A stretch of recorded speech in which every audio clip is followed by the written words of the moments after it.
से। Last class में हम लोगों ने असंतुलित रासायनिक समीकरण को संतुलित किया था, जिसमें हम लोगों ने 15 क्वेश्चन को देख लिया था।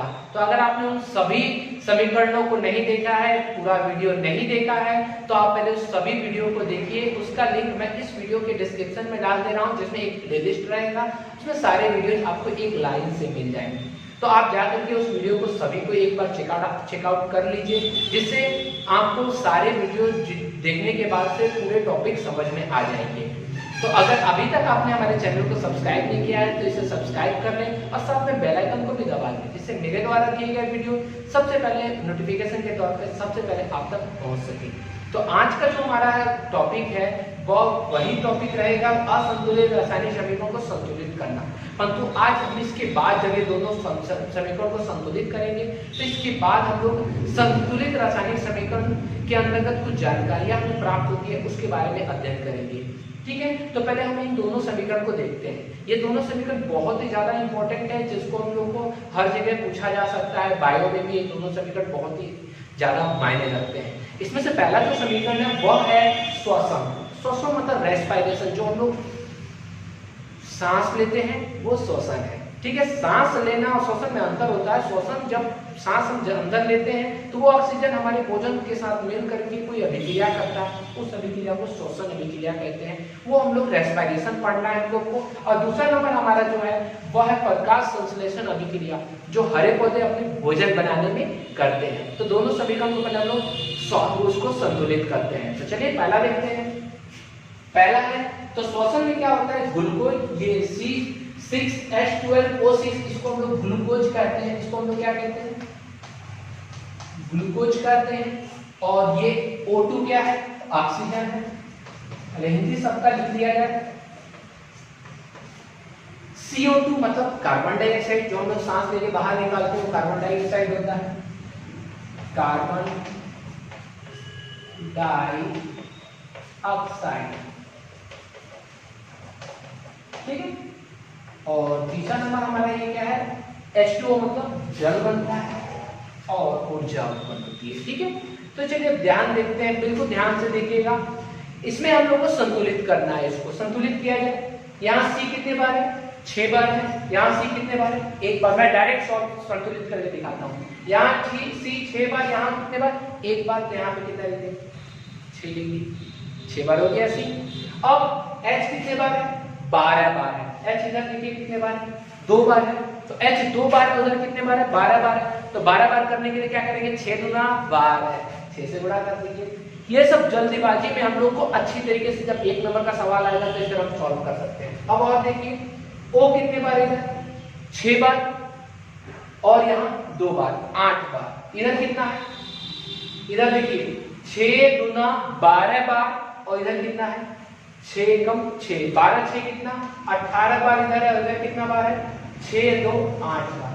मतलब इधर 18 बार, उधर कितने बार है, 8 बार है। तो अगर हम इसको 18 बनाना चाहते हैं तो ये तो 6 अलग है ही है। अगर इसको हम 12 बना दें, 12 बना दें तो 12 और 6 कितना हो जाएगा, 18 हो जाएगा। तो 12 बनाने के लिए क्या करेंगे, यहाँ पर 6 से क्या कर दिए, गुणा कर दिए, तो कितना हो गया, 12 हो गया। अर्थात दोनों आपस में क्या हो गए, बराबर हो गए। मिला लीजिए। C कितने बार, 6 बार। C कितने बार, 6 बार। H कितने बार, 12 बार। H यहाँ पे 6 दूना 12 बार। O 6 बार, O यहाँ पर नहीं, O 6 बार और 6 दूना 12, 12 6 कितना हो गया, 18 बार। O इधर 6 दूना 12 और 6 18, बराबर हो गया। अब दूसरा देखते हैं। दूसरा हमारा है प्रकाश संश्लेषण अभिक्रिया। प्रकाश संश्लेषण अभिक्रिया कैसे कहते हैं, उसकी परिभाषा जान लीजिए। हरे पौधे सूर्य के प्रकाश की उपस्थिति में पत्तियों में उपस्थित क्लोरोफिल के द्वारा भूमि से खनिज लवण और जल लेकर के अपना भोजन बनाते हैं। इस प्रक्रिया को क्या कहते हैं, प्रकाश संश्लेषण अभिक्रिया कहते हैं। ठीक है, इसमें जो अपना भोजन बनाते हैं साथ में हम लोग को भी भोजन दे देते हैं। देते हैं कि नहीं, हम लोग को जो भोजन प्राप्त होता है किससे प्राप्त होता है, पेड़ पौधों से प्राप्त होता है। तो यहाँ पे हम इसको अब संतुलित करते हैं। तो इसको संतुलित कीजिए। C कितने बार, 1 बार। C कितने बार, 6 बार। तो इधर 6 बार, इधर 1 बार, यहाँ कितना लिखेंगे, 6 बार। 6 हो गया। फिर O कितने बार, O 6 दूना 12 और यहाँ एक 7 बार, ओ कोई बाद में करते हैं। h कितने बार? 2 बार। h कितने बार? 12 बार। तो इधर 12 बार है, इधर कितने बार है? 2 बार है। तो यहाँ 6 कर देंगे तो 6 दूना कितना हो जाएगा? 12 हो जाएगा। h बराबर, अब o का वही तरीका, 6 दूना 12 और यहाँ पे 6 का 6, 12 6 18 बार। यहाँ कितना? 6 बार तो यहाँ है, 18 बार करना है। 18 बार करने के लिए यहाँ पे क्या करेंगे? 6 दूना 12, 18 बार हो गया। ये हमारा कौन सा समीकरण हो गया? प्रकाश संश्लेषण अभिक्रिया। संतुलित हो गया, मिला के देख लीजिए, ये संतुलित है। परंतु एक बात अब याद रखिएगा, ये संतुलित हो गया, परंतु प्रकाश संश्लेषण अभिक्रिया जो होती है, इसमें पौधे जो होते हैं, हरे पौधे, वो भूमि से ज्यादा मात्रा में पानी लेते हैं। क्या लेते हैं? पानी लेते हैं। और पानी लेने के बाद वो जब भोजन अपना बनाते हैं तो पानी को पत्तियों के बाष्पोत्सर्जन द्वारा बाहर निकाल देते हैं, जिसके कारण ये जो प्रकाश संश्लेषण अभिक्रिया है वो थोड़ी सी अधूरी है। इसको थोड़ा सा और पूरा कर देते हैं। इसमें क्या होता है? जल भी बनता है। क्या बनता है? जल भी बनता है। और ये जल जो होता है उसकी मात्रा जो होती है वो कितनी होती है? ऑक्सीजन के बराबर होती है। ऑक्सीजन 6 बार है, तो उसी तरह जल की मात्रा भी कितने बार होती है? 6 बार होती है। ये एक है, पर तो ये अभी संतुलित करने की विषय नहीं है। आपका संतुलित करने वाला यही तक हो गया संतुलित, ठीक है। संतुलित करना तो इतना ही, परंतु अगर प्रकाश संश्लेषण पढ़ रहे हैं तो यहाँ पे 6H2 होगा, और जब 6H2 यहाँ बढ़ रहा है तो यहाँ पे भी 6 बढ़ा देंगे। 6 कितना हो जाएगा? 12H2, ठीक है। ये किसके लिए? प्रकाश संश्लेषण अभिक्रिया के लिए। परंतु आपको प्रकाश संश्लेषण नहीं पढ़ना था, आपको तो क्या पढ़ना था? संतुलित करना था, तो आप वहीं पे छोड़ देंगे, वो संतुलित आपका हो जाएगा, ठीक है। तो ये दोनों आप लोग अभिक्रिया देख लीजिएगा। मैं जब आपको बायोलॉजी शुरू करूंगा आप लोगों के लिए, तो बायोलॉजी में आप लोग को दोनों अच्छी तरीके से पढ़ना होगा, ठीक है। तो यहाँ पर हम लोग का ये दोनों टॉपिक समाप्त होता है। दोनों को उतार लीजिएगा, मतलब हम लोगों ने 17 समीकरण को संतुलित कर दिया है। और ये 17 समीकरण आप लोग याद रखिएगा और आराम से संतुलित करते रहिएगा, कोई प्रॉब्लम ना हो।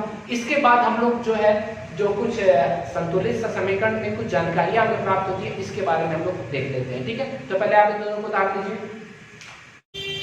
चलिए स्टूडेंट्स, अब हमारा नेक्स्ट टॉपिक है रासायनिक समीकरण से हमें कौन कौन सी जानकारी प्राप्त होती है। मतलब जो रासायनिक समीकरण होते हैं उससे हमें क्या क्या जानकारी प्राप्त होती है।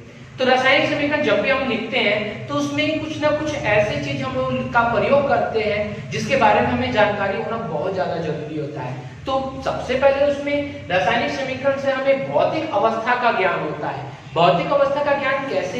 अभी मैंने जितने भी रासायनिक समीकरण लिखे थे उसमें मैंने किसी में भी भौतिक अवस्था का ज्ञान नहीं कराया था, परंतु अब हम ये पढ़ेंगे, उसके बाद से जितने भी अब रासायनिक समीकरण लिखेंगे उस समीकरण में हम लोग भौतिक अवस्था का ज्ञान जरूर प्राप्त करेंगे, ठीक है।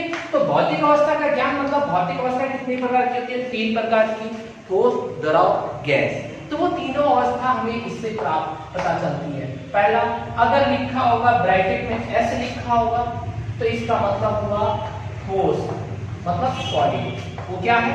सॉलिड फॉर्म में है, मतलब कि वो ठोस रूप में है, ठीक है।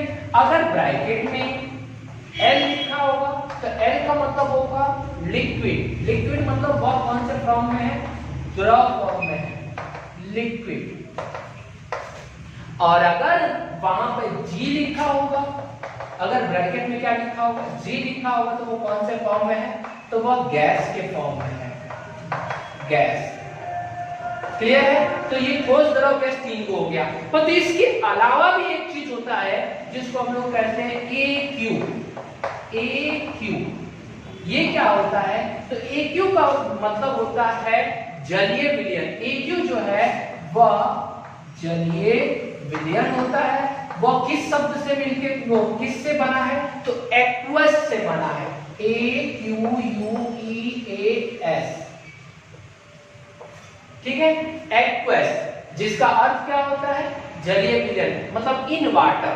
इन वाटर मतलब पानी में जो पाया जाता है। अगर पानी में कोई भी पदार्थ अगर घुला हो तो उसकी ब्रैकेट में हम लोग क्या लिखेंगे? AQ लिखेंगे। AQ का मतलब जलीय विलयन होगा। क्लियर?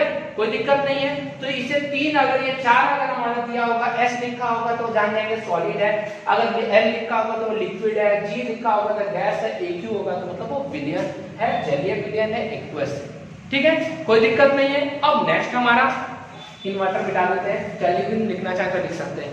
नेक्स्ट हमारा 4th नंबर है तीर का निशान। तीर का निशान यहाँ पे कई प्रकार का प्रयोग होता है। जैसे अगर तीर का निशान ऊपर की तरफ बना हो, किधर की तरफ बना हो, ऊपर की तरफ, तो इसका मतलब है कि गैस बाहर निकलती है। इस ठीक है, तीर का निशान ऊपर की तरफ हो, इसका अर्थ है क्या है कि गैस का निष्कासन होता है। निष्कासन, निष्कासन मतलब बाहर निकलना, निष्कासन हो रहा है। ठीक है, अगर सीधी भाषा में कहा जाए तो इसका, इस तीर के निशान का ऊपर का अर्थ यह है कि यहां से गैस क्या हो जाती है, बाहर निकल जाती है। अगर तीर का निशान नीचे की तरफ लिखा हो तो इसका मतलब होता है हमें क्या प्राप्त हो रहा है, अवक्षेप प्राप्त होता है। इसका अर्थ है कि कोई ठोस हमें, चाहे कोई ठोस अवक्षेप के रूप में प्राप्त होता है, अवक्षेप के रूप में प्राप्त होता है,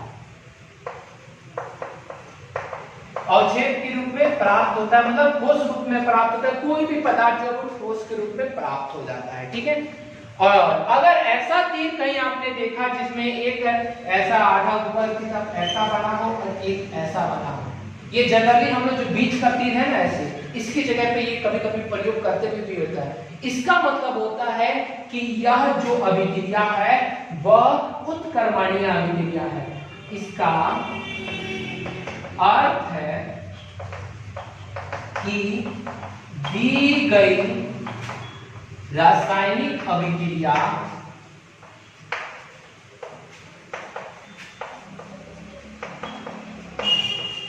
एक उत्कर्मणीय अभिक्रिया है। उत्कर्मणीय ये अभिक्रिया है। ठीक है, उत्कर्मणीय अभिक्रिया का मतलब क्या होता है, रिवर्सिबल रिएक्शन। इसको इंग्लिश में लिखना चाहें तो लिख सकते हैं रिवर्सिबल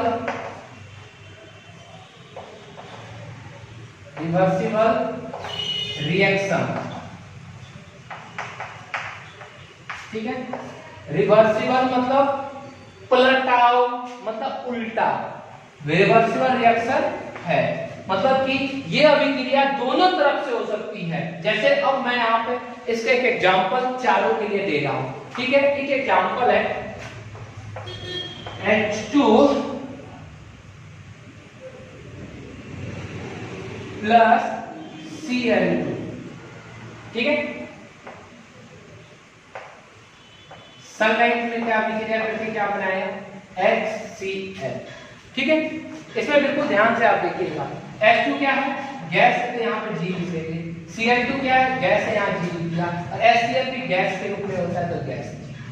यहाँ पर हमें क्या बता रहा है, ये रासायनिक अभिक्रिया क्या बता रही है कि ये G है, ये G है, ये G है, मतलब ये तीनों कौन से फॉर्म में, गैस के रूप में। और ये चीज क्या बता रहा है कि यह अभिक्रिया उत्कर्मणीय है, मतलब इस अभिक्रिया से ये भी बन जाएगा और मतलब इस अभिकारक से ये प्रतिफल बन जाएगा। और फिर अगर इसको दोबारा गर्म करेंगे तो दोबारा इससे क्या प्राप्त हो जाएगा, ये, मतलब इससे ये बन जाएगा और इससे ये बन जाएगा, मतलब दोनों एक दूसरे का अपोजिट को बना सकते हैं। इससे ये बन जाएगा और इससे ये, मतलब ये अभिक्रिया उल्टा भी हो सकती है। उल्टा का मतलब HCl इधर आ जाएगा और H2 और Cl2 को हम इधर लिख सकते हैं, मतलब ये अभिक्रिया इधर से भी हो सकती है और इधर से भी हो सकती है। तो ये कौन सी अभिक्रिया हुई, उत्कर्मणीय अभिक्रिया हुई। ठीक है, और मैं आपको इसका भी एक चित्र सॉलिड वाला एक बता देता हूं आप लोगों को। जैसे कि Fe प्लस, Fe किस रूप में होता है, सॉलिड के, लोहा सॉलिड के रूप में होता है, प्लस CuSO4 जो जलीय विलयन है, जलीय विलयन किसका है, तो एक ही हो जाएगा। क्या बनाता है, क्या बनाता है, FeSO4। तो FeSO4 क्या आ जाएगा, जलीय विलयन। और क्या बनाता है, कॉपर धातु को मुक्त करता है और ये कॉपर धातु सॉलिड के रूप में हमें प्राप्त होता है। तो ये हमारा इससे कौन सा चीज हो गया, नीचे वाला चीज। कौन सा चीज हो गया, नीचे वाला। मतलब हमें यहाँ क्या पता चला, ये कौन से रूप में है, सॉलिड रूप में, ये कौन से रूप में, जलीय विलयन रूप में, ये कौन से रूप में, जलीय विलयन, ये कौन से रूप में, सॉलिड रूप में। फिर इससे क्या पता चला कि ये तीर का निशान का मतलब ये हुआ कि ये जो हमारा प्राप्त है ये ठोस के रूप में अवक्षेप के रूप में विलयन से बाहर हो जा रहा है। देखिए अवक्षेप के रूप में हमें क्या हो जाता है, प्राप्त होता है। ठीक है, इसका भी हो गया। एक इसका उदाहरण देख लेते हैं। इसका उदाहरण गैस के रूप में कुछ निकलता हो किसी में, H2 वाला एक उदाहरण ले लेते हैं, Zn प्लस H2SO4। तो क्या बनेगा, ZnSO4 प्लस H2। ठीक है, Zn क्या है, सॉलिड है, H2SO4 क्या है, AQ है, ZnSO4 क्या है, AQ है, चलिए विलयन है, और H2 क्या है, गैस है। ये सॉलिड, ये AQ, ये AQ और ये गैस बना। तो जो गैस बन रहा है तो गैस के निष्कासन हो रहा है, मतलब गैस बाहर की तरफ क्या हो जा रही है, निकल जा रही है। ठीक है, तो ये बहुत सारे, एक ही समीकरण में ये सारा चीज नहीं मिलेगा, ये अलग अलग समीकरण में मिलेगा। तो जहां पे भी अगर ऐसा चिन्ह रहेगा तो इसका मतलब समझ जाइएगा गैस बाहर निकल रही है। ऐसा चिन्ह रहेगा तो इसका मतलब समझ जाइएगा ठोस के रूप में वो विलयन से अलग हो रहा है। अगर ऐसा चिन्ह रहेगा तो उत्क्रमणीय अभिक्रिया है, ये रहेगा तो गैस है, ये रहेगा तो लिक्विड है, द्रव है, ये रहेगा जी रहेगा तो गैस, S रहेगा तो सॉलिड है, AQ रहेगा तो विलयन है। ठीक है, तो ये आपके कुछ रासायनिक समीकरण में कुछ हमें जानकारियां प्राप्त होती है, इसके बारे में हम लोगों ने यहाँ देख लिया। इसके बाद एक और होता है, जैसे कि वो तो आप लोग ऊष्माक्षेपी और ऊष्माशोषी अभिक्रिया में पढ़ा दिया जाएगा। ठीक है, जब अभिक्रिया में पढ़नी है तो यहाँ पर इतनी ही जानकारी आप याद रखिएगा। तो कल से हम लोग जो है वह रासायनिक अभिक्रिया वाला, रासायनिक अभिक्रिया कितने प्रकार की होती है वो अभिक्रिया वाला टॉपिक शुरू करने जा रहे हैं। बहुत ही इंपॉर्टेंट टॉपिक होगा वो, क्योंकि उसमें से आपके बोर्ड एग्जाम में हर साल 3 अभिक्रिया आता है। हर साल 3 अभिक्रिया, मतलब 3 दूना कितना नंबर, 6 नंबर का काम हो जाता है, हर साल आता है। तो वो अभिक्रिया वाला टॉपिक शुरू करेंगे। तो आप सभी पहले इतना तक आप लोग अच्छी तरीके से पढ़ लें और एक बार पूरे वीडियो को देख लें और दोहरा लें। ठीक है, इसके बाद जब हम लोग शुरू करेंगे जो अभिक्रिया वाला, तो उसमें आपको कोई प्रॉब्लम ना हो, इसलिए पहले आप इस वीडियो सभी को देख लीजिएगा। और अभी तक आपको सब कुछ समझ में आ रहा होगा तो एक अच्छा सा कमेंट कर दीजिएगा, और अगर कोई प्रॉब्लम हो रही है तो उसमें भी आप मुझे कमेंट करके बताइएगा। आज के लिए इतना ही, अगले वीडियो में हम लोग नेक्स्ट टॉपिक पढ़ेंगे। धन्यवाद।